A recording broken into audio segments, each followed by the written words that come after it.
Good morning. My name is Farron Lander. I live in White Rock, British Columbia, and I've been a practitioner of a variety of healing modalities for over 20 years.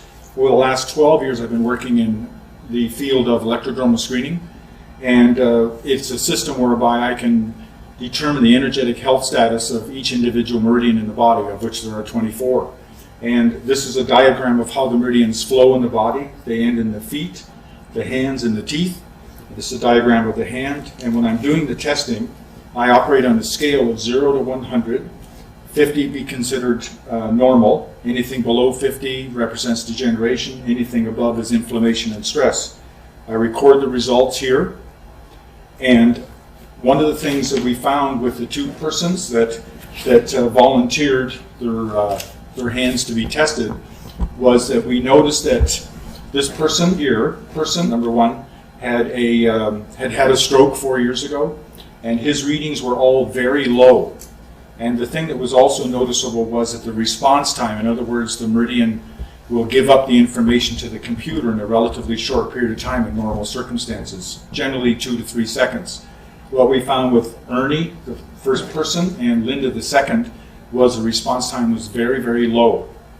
And where it's usually 2 to 3 seconds, with these people it was anywhere from 6 to 9 seconds, which shows the energy in the meridian is very slow to respond, and they're going to be sluggish. If both of these people were like that.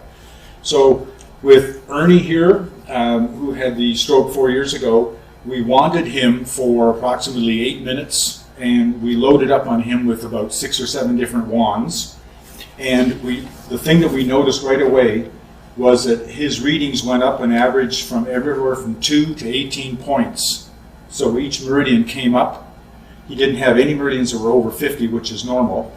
But once we did the screening, the most noticeable meridians were the large intestine, the central nervous system, which you'd expect in the area of a stroke.